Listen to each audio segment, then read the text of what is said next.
Salut à vous, c'est Barbuche. Alors, bonjour à vous et surtout une très très bonne année 2017, hein. J'ai pas été très présent cette année 2016 sur ma chaîne parce que, bon, pour des raisons personnelles et le travail. Donc cette année, c'est ma résolution. Je vais essayer de me pencher un peu plus sur ma chaîne. Alors, je vous promets pas d'être tous les jours connecté, mais je vais essayer quand même de m'y mettre un peu plus. Aussi, je voulais remercier toutes les personnes qui me suivent et qui se sont abonnées à ma chaîne parce que vraiment, ça me surprend tous les jours quand je vois tous ces abonnés.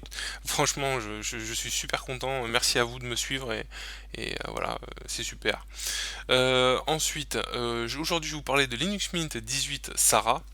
Alors, vous inquiétez pas, c'est pas vraiment une version récente, elle est pas très vieille, mais Linux Mint vient de sortir une toute dernière version là, la version 18.1 Serena, mais que je n'ai pas encore installée, donc je vous ferai une vidéo assez rapidement pour vous parler de cette nouvelle version. Aujourd'hui, on va faire un tour rapide de mon PC, je vais vous parler de cette distribution en version 18 avec un tour rapide de la distribution, avec un passage aussi éclair rapide sur les logiciels que j'aime bien utiliser, qui ne sont pas installés d'origine sur cette distribution. Et puis voilà, on va parler rapidement de tout ça pour faire un petit tour. Voilà. Donc la distribution, pour ceux qui ne la connaissent pas, c'est Linux Mint. C'est une distribution qui est basée sous Ubuntu, qui utilise la base Ubuntu, donc quelque chose de très fiable. Il utilise la base LTS, donc d'Ubuntu, donc vraiment on peut faire confiance, c'est quelque chose de costaud. Euh, la particularité de cette distribution, elle utilise les logiciels et les pilotes propriétaires, donc on aime, on n'aime pas, après ça on fait son choix, mais je trouve ça rajoute un peu de stabilité quand même à pas mal de PC, mais bon, c'est un choix personnel, hein, je le répète. Vous avez une barre en bas à droite avec tous les raccourcis, le réglage du son, bref, quelque chose qui se prend en main très rapidement. J'en ai déjà parlé sur une autre vidéo sur la version 17.3, il n'y a pas eu beaucoup de changements, il y a eu quelques changements majeurs, je vais en parler rapidement, mais voilà, elle reste assez similaire. Vous avez une barre de raccourcis logiciel tout en bas, un menu alors qui est déroulant, vous voyez, sur le côté avec des onglets et les logiciels, avec une barre de favoris sur le côté gauche. Euh, je voulais vous montrer rapidement aussi une chose. Hop, si on parle de information système, voilà. Eh bien, on est bien sur Linux Mint 18 64 bits. La version Cinnamon que j'ai actuellement, c'est la 3.0.7. Je vous montrerai la prochaine version de Linux Mint à évoluer, donc ça je vous ferai ça sur une prochaine vidéo. Le noyau là c'est du 4.4.0-47. J'ai un Intel Core i3 hein, en 3 Go 2, j'ai 8 Go de RAM, j'ai plusieurs disques durs donc on va pas s'étaler, j'ai du SSD et du disque dur un peu ancien. Voilà pour le matériel, hein. C'est pas un PC, pas un foudre de guerre, mais c'est quelque chose qui marche relativement bien et qui suffit pour ce que j'en fais. Euh, on va rentrer ensuite dans le détail des logiciels. Alors, rapidement, les logiciels, qu'est-ce qu'il y a d'intéressant là-dedans? Hop, donc bon, on peut montrer fichier, c'est Nemo. Donc Nemo, un logiciel que j'aime beaucoup, euh, un- un- qui sert à gérer ces fichiers, un gestionnaire de fichiers qui est plutôt très bien en version 3.0.6. Euh, voilà, quelque chose qui évolue au fur et à mesure, mais que je trouve efficace et très très bon. Une petite option, je ne sais pas si tout le monde l'a vu, quand on clique droit sur un dossier, on va voir qu'on a une petite icône en haut à droite, une petite croix, on peut la décocher et on se rajoute automatiquement des options style dupliquer, créer un lien, copier vers, ça c'est vachement pratique pour copier, et la même chose pour déplacer, on peut choisir aussi pour parcourir, donc quelque chose de très sympa. Voilà, hein, après un logiciel qui est vraiment très très pratique et très bien fait. On va continuer. Alors, qu'est-ce que j'étais en train de dire? Voilà. Moi, j'ai rajouté alors, Shutter. Pour ceux qui connaissent pas Shutter, c'est un petit logiciel qui sert à faire des captures d'écran. Vraiment pratique. On peut sélectionner des logiciels ou des parties de l'ordinateur pour faire des captures d'écran. Donc, c'est pratique pour ceux qui font de la gestion, qui créent des sites internet, tout ça. Bon, bref, ou comme moi, pour les chaînes YouTube, pour créer des captures d'écran bien précis. Donc, c'est vraiment sympa. J'ai VirtualBox, je vais pas m'étaler dessus, je crois que j'avais déjà fait une vidéo qui sert à virtualiser des systèmes d'exploitation, quelque chose de très très pratique, hein, surtout pour les personnes comme moi qui font des tests de distribution. La bureautique, ben, on reste sur du LibreOffice 5, la version 5. Je ne sais plus. On va essayer de regarder. Voilà, là on est sur la 5.1.6.2, mais je pense que la prochaine version que je vous présenterai sera plus récente. Voilà, une distribution qui est très pratique, un système, je voulais dire plutôt, bureautique LibreOffice qui est très connu, qui fonctionne très bien. J'essaierai de faire des vidéos aussi sur ça. J'ai été fouiller un peu sur l'utilisation de certaines parties comme, bon, Calc, et puis j'ai essayé d'utiliser un peu Base, qui est plutôt pas mal, donc j'essaierai de vous faire une petite série de vidéos sur ça aussi. Graphisme, on a l'éditeur GIMP, hein, bien connu, hein, ça on le présente maintenant plus vraiment, hein, il est très connu, il est vraiment super bien. Donc voilà, à propos, c'est la version 2.8.16. Quoi d'autre? Alors je vais peut-être pas ouvrir tout le logiciel, sinon on en a pour 2 heures. Donc je vais m'attarder plutôt sur... alors ça je vais vous présenter rapidement, mais voilà, ça fait partie des logiciels qui ont été créés euh, par Linux Mint pour s'adapter à toutes les versions, que ce soit KDE, XFCE, tout ça. On retrouve tout le temps ces logiciels-là qui commencent par X. Donc XViewer, ça c'est pour les PDF, si je dis pas de bêtises. On en a plusieurs. On a le gestionnaire, le visionneur d'images. On a Pix, donc le gestionnaire de photos. On a dans le même genre, que je vous dise pas de bêtises, on a le vidéo, lui c'est Xplayer. Voilà, qui est du reste très très bien, hein. Il y a VLC aussi sur ce PC, mais Xplayer est très très bien, j'utilise. Il est tous les formats, c'est vraiment vraiment sympa. Pour ma part, j'ai installé Google Chrome. Alors j'avais installé Chromium, la version libre de Chrome, mais j'ai voulu tester quand même la version Chrome de Google, voir les différences, voir ce qu'on pouvait avoir. Alors la version est légèrement différente et un peu plus récente sur Chrome, mais après dans l'utilisation on voit pas vraiment de différence, donc pas de changement majeur, à part que Google Chrome, lui, alors je sais plus sur Chromium, je ne crois pas, mais a son propre visuel, donc vous voyez, avec une barre bien grisée, avec des petits carrés en haut à droite. Donc je n'ai pas souvenir que Chromium soit comme ça, mais bon, voilà. J'avais Plion Linux, mais je n'utilise pas vraiment, c'est pour utiliser les logiciels, pas les logiciels, si des logiciels aussi, mais des jeux vidéo aussi qui tourneraient plutôt sur Windows, donc ça c'est plutôt pratique. Qu'est-ce qu'il y a d'autre? Transmission, on retrouve les logiciels habituels, hein, qu'on retrouve sur cette version Linux Mint. Moi j'utilise Kazam pour la capture d'écran, les captures vidéo que je suis en train d'utiliser là pour faire cette vidéo. Clémentine, bien connu, que j'avais fait déjà une vidéo pour gérer votre musique, hein. Alors, il y a déjà Banshee ou Rhythmbox qui sont vraiment de très bons logiciels, mais Clémentine pour moi c'est un des meilleurs parce qu'il est vraiment un bon compromis entre les réglages, tout ce qu'on peut faire avec, donc vraiment quelque chose de sympa. OpenShot, un logiciel que je vous présenterai peut-être sur d'autres vidéos pour le montage vidéo, pour faire des montages, donc j'essaierai de vous faire quelques vidéos là aussi, euh, qui est plutôt sympa. Au passage, je ne sais pas si vous avez vu.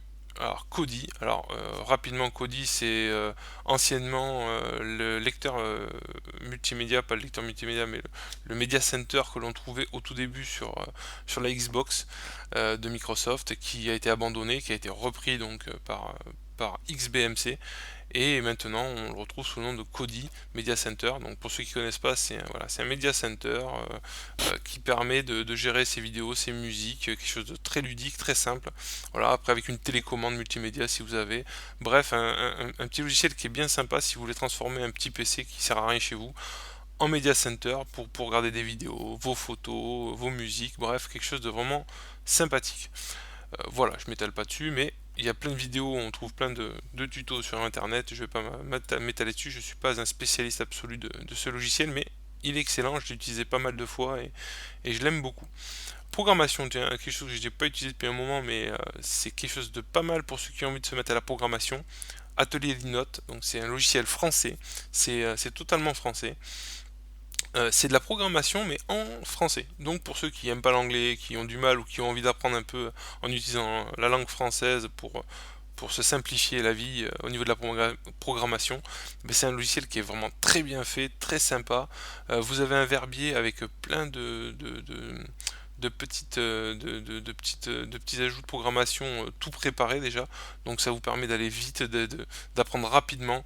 Moi je trouve que c'est vraiment un logiciel qui est très sympa pour celui qui a envie de se lancer dans la programmation. Voilà. Ensuite, qu'est-ce que j'ai d'autre? Donc j'ai Wine, mais en fin de compte, je m'en sers pas vraiment. Mais bon, je l'ai installé en même temps que Linux, pas Linux Mint, qu'est-ce que je dis? Que je l'ai mangé que Play on Linux, voilà. Qu'est-ce qu'il y a d'autre comme logiciel que j'ai installé et que j'aime bien utiliser? Alors Gparten, pour ceux qui connaissent pas, c'est pour la partition, pour partitionner donc son PC et créer de nouvelles partitions, gérer ses disques durs. Alors c'est l'équivalent de disque, hein, si je dis pas de bêtises, hein, il est où? Je crois qu'il s'appelle disque, ouais, je viens de le voir passer. Voilà, donc là vous avez disque, voilà, ce logiciel-là, qui est très bien fait, hein, ce logiciel. Mais personnellement, j'ai tendance à préférer Gparten, plus simple à utiliser, plus précis, plus de paramétrage, quoi. Il est plus facile à prendre en main et franchement, je l'utilise depuis très longtemps et il est vraiment très très bien. Est-ce que j'ai fait le tour? Très bonne question. Non, je crois que j'ai encore un autre petit logiciel que je ne vous ai pas montré. Euh, Voilà, System Profile and Benchmark. Donc c'est un nom bien barbare qui en fin de compte s'appelle Hard Info. 0.5.1, voilà, donc c'est un petit logiciel qui est bien sympa pour ceux qui ont envie de connaître tout ce qui est à l'intérieur de leur PC, le détail et le matériel et voilà les versions. Bon, bref, selon les PC c'est plus ou moins bien complété, mais il y a pas mal d'infos. Voilà, donc ça peut être pratique pour ceux qui ont envie de connaître le détail exact de ce qu'ils ont dans le PC. Voilà, ça peut être pas mal. Voilà pour les logiciels, je pense avoir fait un tour global et rapide de cette distribution et de ce que moi j'ai rajouté. Voilà, on retrouve donc toujours pareil les réglages qui sont très très bien faits dans le paramètre système. Donc moi je trouve que c'est un de ceux qui sont les mieux faits niveau réglage. Qui ressemble pas mal à Ubuntu ou à d'autres, hein, mais celui-là est vraiment complet. Il y a vraiment beaucoup de réglages, beaucoup de paramétrage et comment dire, pour pimper, pour vraiment pour transformer, modifier, customiser votre bureau. Il y a vraiment tout ce qu'il faut. Donc les effets. Donc personnellement, j'ai laissé les effets qui sont déjà installés, mais il y en a plein d'autres. On peut les modifier. Bref, c'est relativement simple à prendre en main. Vraiment quelque chose de très bien.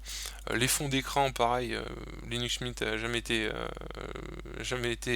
à ce niveau-là décevant. Il a toujours eu des très très très beaux fonds d'écran.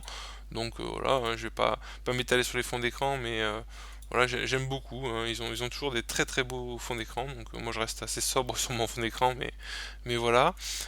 Niveau des thèmes, alors ça, moi j'ai pas le thème d'origine, hein, si vous avez pu remarquer. Oui, honte à moi, j'ai mis un thème Windows, donc j'irai me fouetter plus tard, mais bon voilà. C'est un de ceux que j'ai trouvé qui s'adaptait le mieux, qui était le plus sympa à mon goût, hein, mais vraiment il en existe plein d'autres. Alors n'hésitez pas à aller dans les thèmes et à les regarder dans toutes les centaines, les dizaines, voire plus de, de, de thèmes que vous pouvez mettre sur votre bureau Linux Mint pour le transformer, hein, parce qu'il y en a vraiment des très sympas. Perso, moi je me suis arrêté là-dessus, hein, pour les contours, pour tout bien sûr. Le petit détail qui a changé, c'est le pack d'icônes. Alors les icônes, avant, c'est le petit défaut, on avait le choix avec pas mal de couleurs avec l'ancien pack d'icônes qui était bien pour personnaliser. Maintenant, si on veut le nouveau pack d'icônes qui s'appelle Mint Y, avant c'était Mint X, Mint Y, il n'est disponible que pour l'instant la couleur d'origine Mint, donc vert, mais avec des icônes logicielles qui sont un petit peu plus sympas et un peu plus modernes. Voilà, à ce niveau-là, voilà, on a fait le tour. Alors, il y a deux petites choses qui me chiffonnent un peu sur Linux Mint et on verra sur la prochaine version si ça a évolué et si ça a changé. Donc tout d'abord, ben, le gestionnaire de logiciels, le gestionnaire de, je vais y arriver à le dire, pas de mise à jour, on va en parler juste après, mais ce logiciel qui correspond à la Logitech de Ubuntu. Alors il est très efficace, il fonctionne très bien, j'ai pas à m'en plaindre, hein, oui, on accède à beaucoup de logiciels, il est très très bien fait quand même, hein, ça fait pas mal de temps que je l'utilise. Moi je regrette un peu le côté austère, hein, de l'utilisation, relativement froide. La barre de recherche est vraiment pas très bien faite, quoi. Les recherches, il faut vraiment être précis dans ce qu'on marque, sinon on galère un peu pour trouver certains logiciels, donc les choix et les propositions sont pas extrêmement intuitives, on va dire, donc c'est un peu dommage comparé à la version de Ubuntu qui a sa Logitech qui est quand même relativement plus sympa et mieux faite, hein, faut dire ce qui est. Donc j'espère que ça va évoluer dans le même sens pour Linux Mint pour les prochaines versions. Et un autre petit truc qui me gêne, on va dire ça comme ça, qui se trouve ici, voilà. la gestionnaire de mise à jour. Alors, il y a une chose qui me gêne, c'est que au tout départ, euh, hop, voilà, politique, on vous propose la politique de mise à jour. Alors, la plupart du temps, on a tendance à laisser sur optimiser la stabilité et la sécurité, hein, selon les personnes, hein. Bon, on va dire que c'est le mieux à faire, hein, le laisser sur celle du milieu. Ce qui est dommage, c'est qu'on n'a pas les mises à jour des, euh, du noyau, donc c'est un peu dommage. Au niveau sécurité, ça serait peut-être un peu mieux. Mais voilà, bon, soit c'est un choix. À partir de là, moi ce que je trouve dommage, c'est qu'on se retrouve avec des mises à jour de différents niveaux, et toutes les versions niveau 5, donc les plus hautes en niveau sécurité, ne sont pas faites, puisque vous n'avez pas coché la mise à jour maximale. Mais en même temps, on vous dit, attention, si vous faites les mises à jour niveau maximal, donc niveau 5, il pourrait y avoir des problèmes, ça peut, voilà, la stabilité peut être compromise. Donc c'est un peu dommage une distribution qui va vous proposer des choix au départ, ensuite vous faites vos mises à jour, vous vous retrouvez continuellement avec les mises à jour qui ne sont pas faites, donc c'est niveau 5 face à vous. Vous savez pas si vous devez les cocher ou pas les faire. Vous savez pas si ça va bugger ou pas, ce qui est un peu dommage. Voilà, parce que moi je trouverais logique qu'on n'ait pas vraiment, alors, pas qu'on n'ait pas le choix, mais qu'automatiquement les mises à jour qui correspondent à votre choix de départ de cocher la stabilité, seules ces mises à jour apparaissent et se fassent. Qu'on vous propose pas d'un seul coup des mises à jour que vous n'allez pas faire et qui traînent, voilà, sur votre écran. Voilà, pour les personnes qui sont pas habituées, ça peut être perturbant et voilà, j'ai du mal à comprendre que voilà, c'est où on fait des mises à jour et elles sont stables, elles ont été testées et on les met, ou on les met pas, mais voilà, c'est un peu, ça me laisse perplexe. Voilà, c'est un choix qu'on vous laisse qui à l'arrivée est un peu perturbant. Donc voilà, ça c'est mon point de vue au niveau de gestion de mise à jour qui fonctionne très bien, hein, du reste, hein.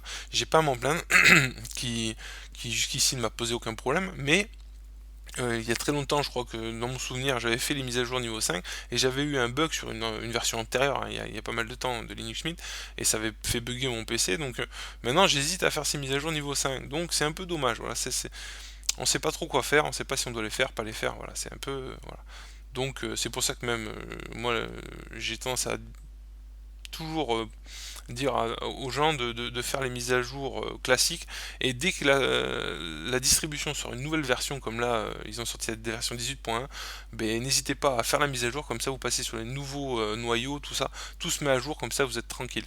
Parce que si vous gardez très longtemps cette distribution et que vous faites pas les mises à jour des noyaux, voilà, niveau sécurité, je suis pas sûr que ce soit ce qu'il y a de mieux. Mais bon, voilà, c'est un choix personnel, voilà. Donc voilà, c'était mes deux petits coups de gueule, on va dire ça comme ça. C'est les deux petites choses qui me dérangent un tout petit peu sur Linux Mint. Sinon, globalement, c'est une distribution qui est excellente, simple à prendre en main. J'ai vu quelques petites avancées sur la prochaine version que je vous présenterai qui m'ont l'air pas mal. Voilà, pour ma part, je vous invite fortement à utiliser cette distribution. Elle est vraiment très bien faite. Voilà, elle est vraiment excellente. Alors, si vous avez Ubuntu, qui est vraiment excellent aussi. Après, si vous n'êtes pas gêné par l'utilisation des logiciels et du matériel propriétaire, ben celle-ci peut vous convenir parfaitement. Voilà. Bon, c'était mon tour global de Linux Mint 18. Moi, je vous dis à très très bientôt sur une nouvelle vidéo, et surtout sur une vidéo qui parlera donc de la nouvelle version de Linux Mint. J'espère que cette petite vidéo vous a plu. Courte mais bon, quoi, courte, j'ai pas regardé le temps, mais j'espère que j'ai pas trop traîné. Je vous souhaite une très bonne journée ou soirée, et je vous dis à la prochaine. Allez, ciao, bye bye. Allez, au lit.